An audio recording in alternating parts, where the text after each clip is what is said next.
함께 사도신경으로 우리 신앙을 하나님께 고백하겠습니다. 나는 전능하신 아버지 하나님 전지의 창조주를 믿습니다. 나는 그의 유일하신 아들 우리 주 예수 그리스도를 믿습니다. 그는 성령으로 잉태되어 동정녀 마리아에게서 나시고 본디오 빌라도에게 고난을 받아 십자가에 못 박혀 죽으시고 장사된 지 사흘 만에 죽은 자 가운데서 다시 살아나셨으며 하늘에 오르시어 전능하신 아버지 하나님 우편에 앉아 계시다가 거기로부터 살아있는 자와 죽은 자를 심판하러 오십니다. 나는 성령을 믿으며 거룩한 공교회와 성도의 교제와 죄를 용서받는 것과 몸의 부활과 영생을 믿습니다. 아멘. 우리 함께 찬송가 70장 우리 함께 찬양하시겠습니다. 찬송가 70장입니다. 찬송가 70장 우리 함께 찬양하겠습니다. 피난처 있으니 환난을 당한 자 이리 오라. 땅들이 변하고 물결이 일어나 산 위에 넘치되 두렵지 않네. 이방이 떠들고 나라들 모여서 진동하나. 우리 주 목소리 한 번만 바라면 전하에 모든 것 망하겠네. 만유주 하나님 우리를 도우니 피난처요. 세상의 난리를 그치게 하시니 세상의 장검이 쓸데없네.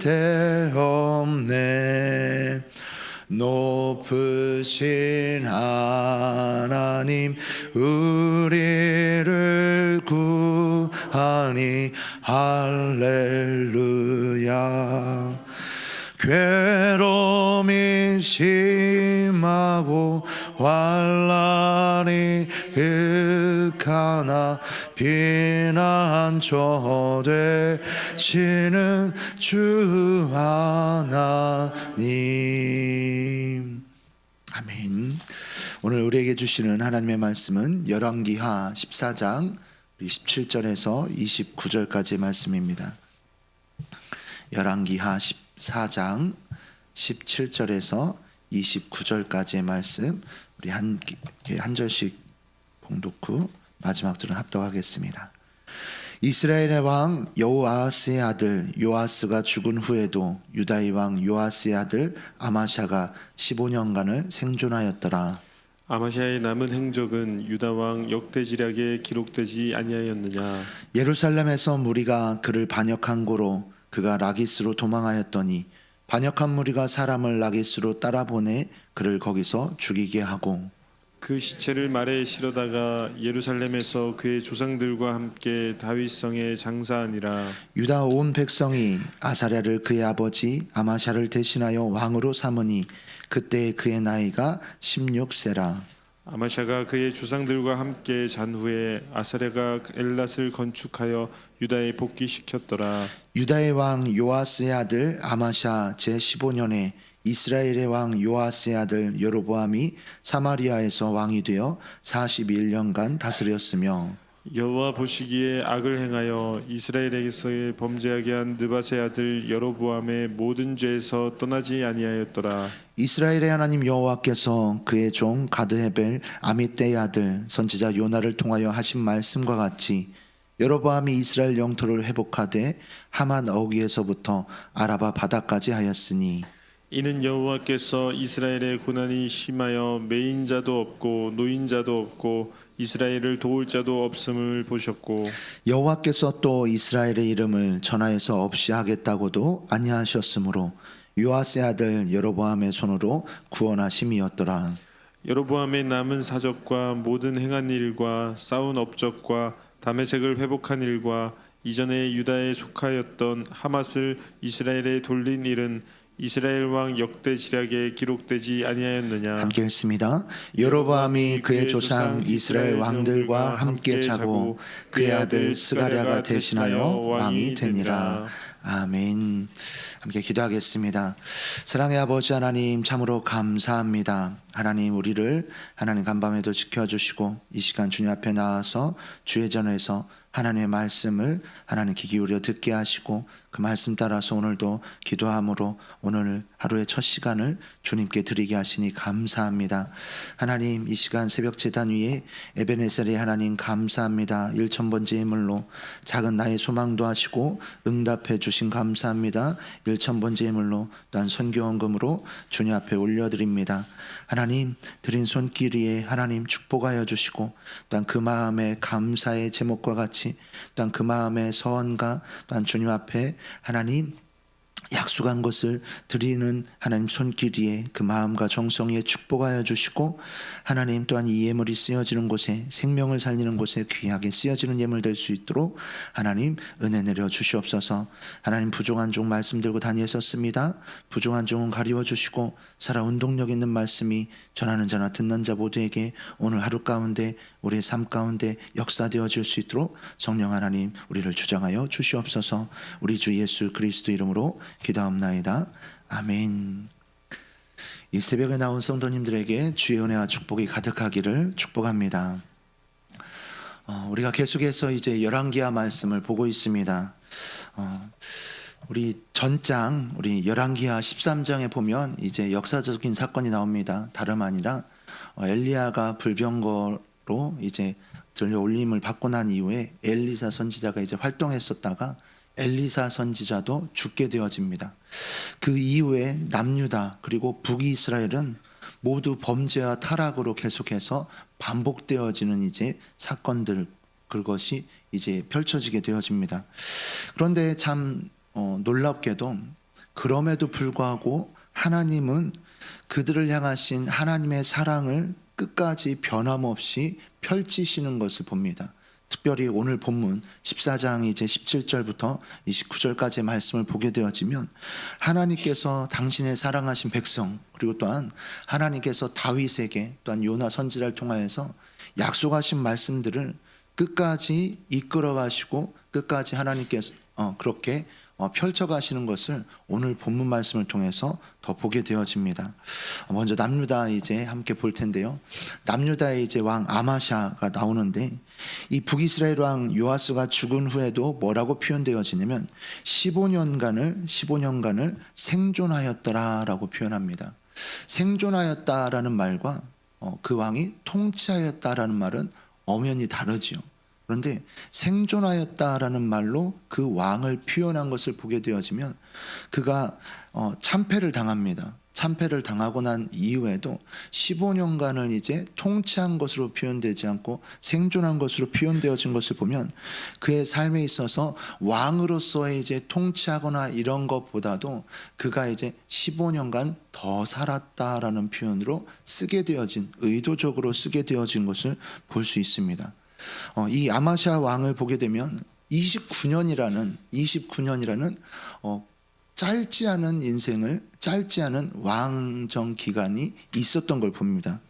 그러나 그의 마지막은 비참하게 끝나는 것을 여기에 나온 것을 봐요. 왜냐하면 부하들이 이제 반역을 일으켜서 그 무리가 그를 반역한 거로 그 가운데 죽임을 당하게 되어지는 것이 이 바로 아마샤 이 왕입니다.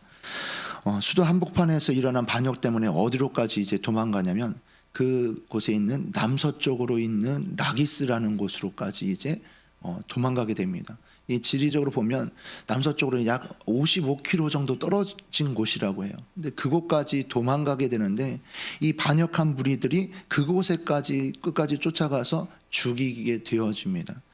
어떻게 보면 이 아마샤 왕의 이 모습을 보면 짝퉁 다윗과 같아요. 그러니까 다윗은 이제 압살롬의 반역으로 인하여서 후퇴하고 이제 그 궁에서 떠나오지 않습니까? 그러고 나서 후퇴했다가 나중에 이제 본인을 따르는 무리로 인하여서 다시 재기에 성공하게 됩니다. 그런데 라기스로 도망갔었던 이 아마샤는 끝끝내 이제 죽임을 당하게 되어져요. 그리고 우리나라에서도 그러한 이제 일들도 있고 했었는데요.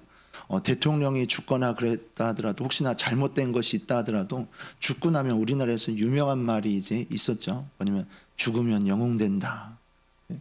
죽고 난 이후에 이제 대통령이기 때문에 국가 장으로 치르지 않습니까? 근데 오늘 아마샤를 보게 되어지면 아마샤에 대한 표현이 이렇게 나와요. 20절에 보면 그 시체를 말에 실어다가 예루살렘에서 그의 조상들과 함께 다윗성에 장사하니라. 다윗성에 장사했다라는 것을 보게 되어지면 그의 혈통 가운데 있는 그곳에 장사한 걸 볼 수 있어요. 그런데 그렇게 그 시체를 가져오는 운반에 대해서 뭐라고 표현하냐면 말에 실어다라, 말에 실어다가라고 표현되어집니다.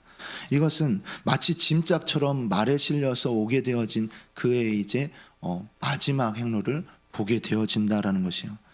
사람들이 우러러보는 왕자, 이 사람들이 우러보는 이제 명예의 자리, 권세의 자리, 그러한 승리의 자리가 그의 마지막 죽음과 그의 모습들을 보게 되어지면 아무 도움이 되지 않은 아마샤 왕인 것을 보게 되어집니다. 이 아마샤가 죽고 난 이후에, 그렇게 20절에 죽고 난 이후에 21절부터 나오는 말씀에 보게 되어지면 그 아들 아사랴가 왕이 되어진 것을 봅니다.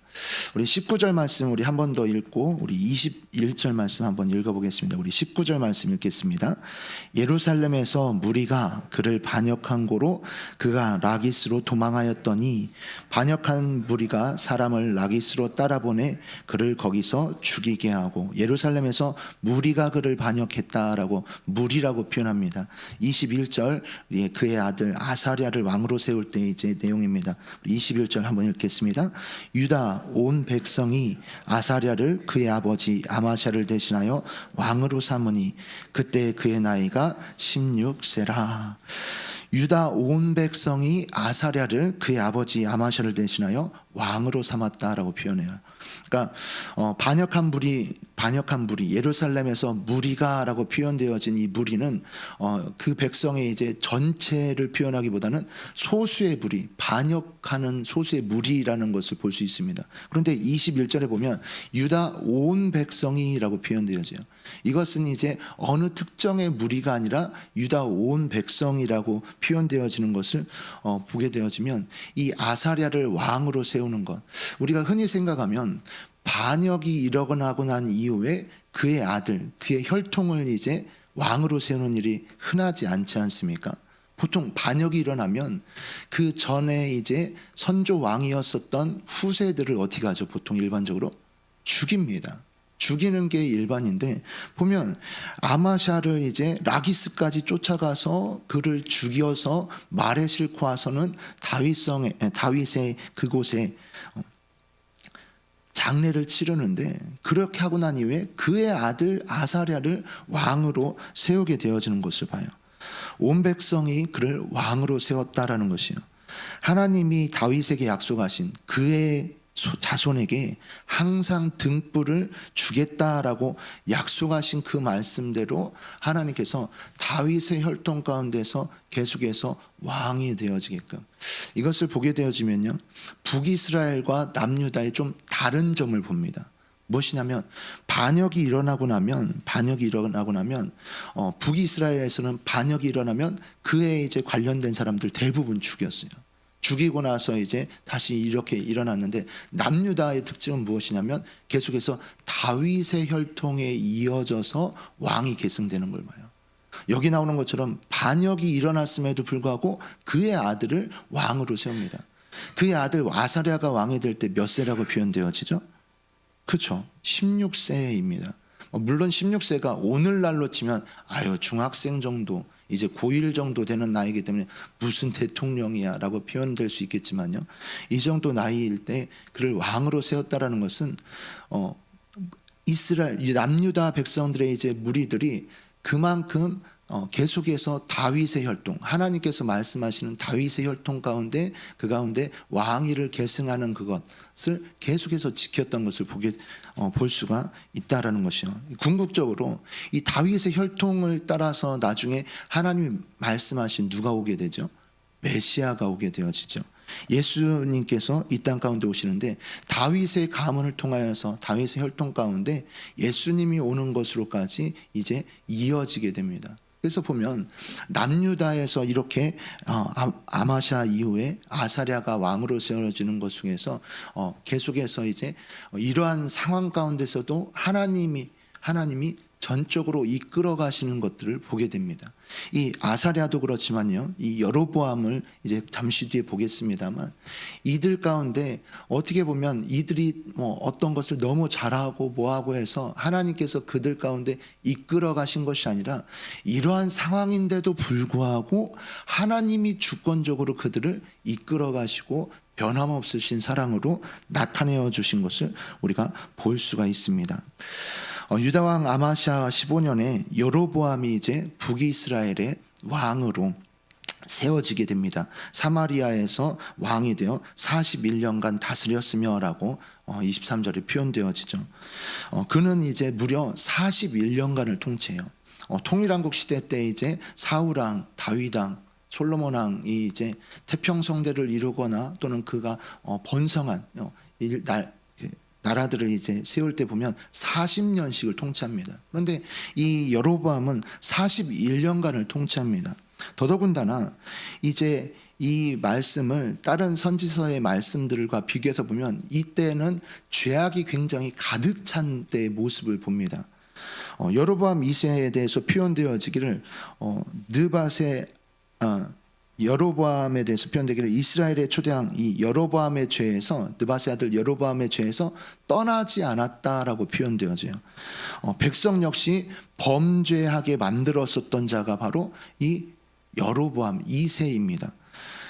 영적인 범죄 가운데 이렇게 매여 있었던 것이 어떻게 보면 사회적인 범죄로 도덕적인 범죄로 펼쳐질 수밖에 없게 되어지는 것이 이때 아닙니까? 그런데 아이러니하게도 이 여로보암 2세 때 이제 누리었었던 이때의 번영은 솔로몬 시대 때 가장 많은 영토 확장이 일어납니다.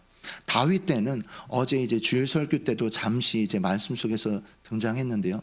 다윗 때에는 다른 곳들을 이제 정복할 수 있음에도 불구하고 하나님이 주신 제사장 나라, 하나님께서 말씀하신 것 때문에 다른 것을 더 확장하거나 더 욕심을 내지 않는 다윗을 봅니다. 그런데 솔로몬 때는 굉장히 많은, 그래서 가장 많은 영토를 확장시켰을 때가 솔로몬 때입니다. 그런데 여로보암 2세 때 그 영토들을 다시금 회복되어지는 것을 봐요. 그러니까 영토가 확장되었다는 얘기는 뭐예요? 국가가 그만큼 군사력이라든가 이러한 재력이 될 수 있었다라는 것이죠. 여로보암 때는 그렇게 여로보암이 그 느밧의 아들 여로보암의 죄에서 떠나지 않았었고 그러한 때였음에도 불구하고 이 영토가 확장되고 번영이 되어졌다라는 것이에요. 국력도 굉장히 강했었다는 것. 그런데 이 모든 것에 있어서 하나님이 왜 그렇게 하셨는가에 대해서 뭐라고 표현되어지냐면요, 26절에 한 줄로 이렇게 표현합니다. 26절 말씀 한번 읽어보겠습니다. 이는 여호와께서 이스라엘의 고난이 심하여 매인자도 없고 노인자도 없고 이스라엘을 도울 자도 없음을 보셨고, 우리 쉽게 한번 우리말 성경에 이렇게 표현된 걸 한번 읽어드리겠습니다. 여호와께서 이스라엘의 고통이 얼마나 심한지 보신 것입니다. 종인이나 자유인이나 이스라엘을 돕는 사람이 없었습니다. 종이 되었든 아니면 자유한 자가 되었든 이스라엘, 이 북이스라엘 사람들을 돕는 자가 없는 것을 보시고 그들의 고통이 얼마나 심각한지 그 앞에서 보았지 않습니까?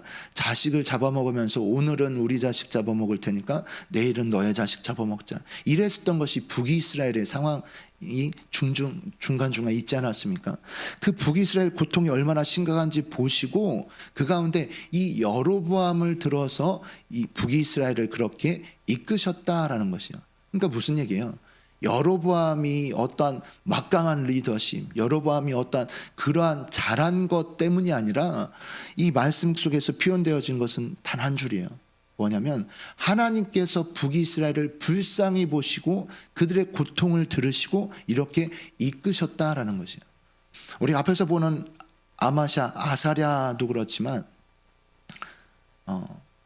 이 여로보암도 하나님이 전적인 주권과 은혜 가운데서 그들을 이끄셨다라는 것을 볼 수 있다라는 것이에요.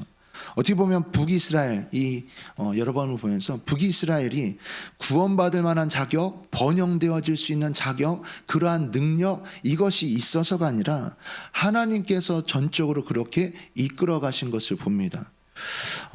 그러면 북이스라엘은 마땅히, 이 여로보암 2세는 마땅히 하나님 앞에 영광을 올리고 찬송을 올리고 그렇게 해야 됨에도 불구하고 그렇게 하지 아니하고 우상에게 영광을 돌려요.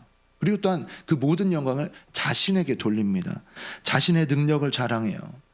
하나님은 끊임없이 은혜를 베푸시는데 끊임없이 하나님의 은혜를 무시하고 반역하고 배신하고 하나님께 등을 돌렸었던 북이스라엘, 또한 이 여로보암 1세의 모습을 보게 되어집니다. 분명히 겉으로 보면 굉장히 번영하였고 영토들이 회복되었고 굉장히 확장되어진 것을 봐요. 어떻게 보면 겉으로는 번영했고 성공한 것처럼 보입니다. 하지만 그것은 하나님께서 그 선조에게 약속하신, 하나님께서 말씀하셨던 것을 변함없이 지키시는 하나님의 모습이 우리가 봐야지 그 속에서 저렇게 죄를 짓는데도 불구하고 번영하네, 아이고 예수 믿어도 소용이 없나, 우리가 그렇게 보아서는 안 될 것이다 라는 것이요. 그들을 불쌍히 여기셔서 구원하신 것은 분명하지만 그들의 죄악에 대해서 눈을 감아주거나 그들에 대해서 용인해 주거나 이것이 결코 아니라는 것이요.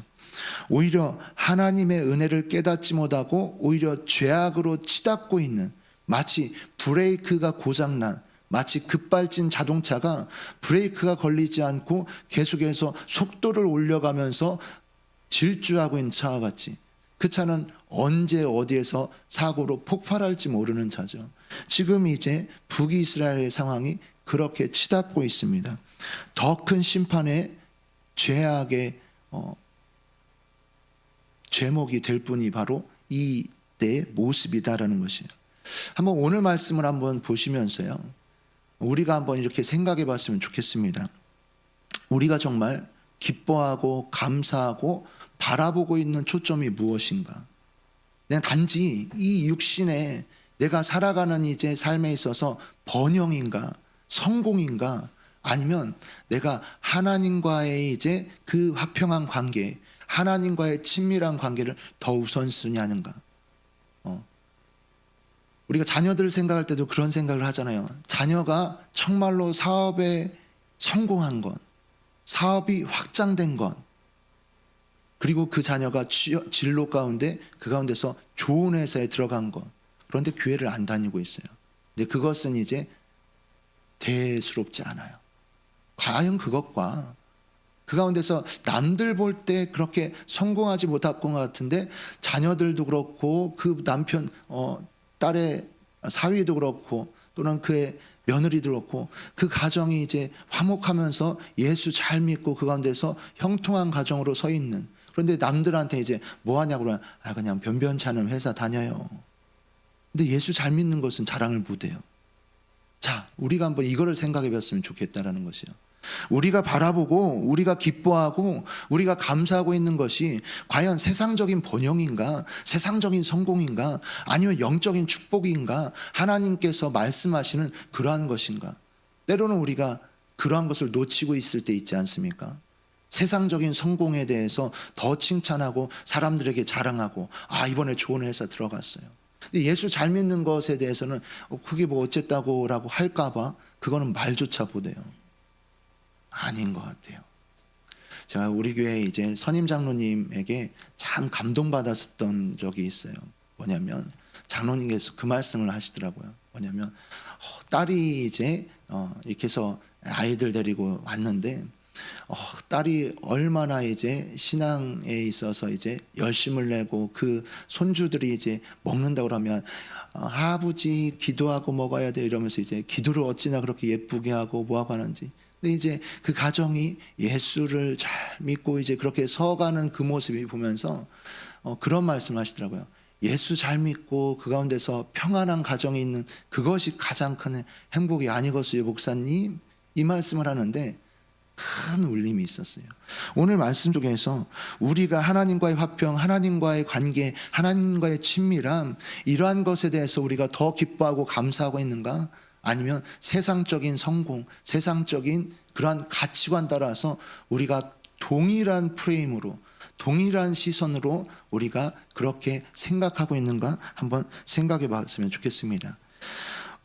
우리들께 김양재 목사님의 어록이 많이 있어요. 설교 시간에 늘 하던 말씀들이나 이런 곳에 이런 말이 하나 있더라고요. 뭐냐면 붙으면 회개하고 떨어지면 감사하라라는 것이에요. 보통 시험이나 면접에 붙으면 고난을 당할 만큼 믿음의 수준이 낮으니까 자신의 부족함을 깨닫고 회개하라는 것이에요. 근데 보통 붙으면 어떻게 하죠? 자랑하기 바쁘잖아요. 그죠? 근데 붙으면 회개하라는 것이에요. 그리고 떨어지면 고난 가운데서 하나님의 뜻을 발견하면 하나님께 더 의지하게 되니까 감사하라는 것이에요. 근데 떨어지면 어떻게 해요? 문 걸어 잠그고 펑펑 울잖아요. 그죠? 자녀가 떨어졌다고 그러면 속상해서 이제 막 또 떨어졌어 이러면서 얘기하잖아요. 근데 얘기를 하더라고요. 그 김양재 목사님이 이제 천국을 누리라라는 이제 책에서 이렇게 표현을 해요. 자신의 언니가 명문대학에서 그것도 성악을 전공해서 대학원까지 마쳤습니다. 그런데 그 언니가 어느 날부터 이제 후두염이 오고 이러면서 목소리가 변하고 이러니까 그 모든 건 내려놓고 나서 선교지로 떠났다라고 해요. 선교지를 떠난 곳에서 그렇게 빈민가에서 필리핀의 빈민촌에서 20년간을 사역합니다. 그러다가 빈민과 같이 함께 그렇게 하고 이러면 정말로 이제 짠하면서 하나님께서 그를 이렇게 더 어떻게 형통케 하시고 막 놀라운 그러한 것을 주셔야 될 것 같은데 그 가운데서 남편은 이제 나중에 이제 말년에 선교를 남겨두고 남편을 간병을 하다가 남편은 결국 소천하게 되어져요. 그러고 나서 이제 이 언니의 모습을 보면서 이 김양재 목사님이 이제 쓰는 거예요. 겉으로 보기에는 똑똑해 보이고 똑똑하고 모범적이었고 효녀였고 또 선교사로까지 헌신까지 했는데 그 말년에 언니의 모습을 보니까 형부도 죽었고 그렇게 해서 이제 빈민촌에서 그렇게 남은 이제 쪼그랑 할머니가 된 언니가 사역하고 있는 모습을 보니까 그 말년의 모습이 너무나 짠하면서 쓴 거예요. 그러면서 뭐라고 표현했냐면 세례 요한이 주님의 일을 하다가 옥살이를 하고 옥에 갇히고도 끝내 나오지 못하고 죽음을 당했어도 실족하지 말아야 될 이유는 주님이 표현되어진 성경의 말씀에 여자가 낳은 자 중에 가장 큰 자라고 그 세례 요한을 표현했다라는 것이에요. 그러면서 이제 김양재 목사님 말하는 게 그거예요.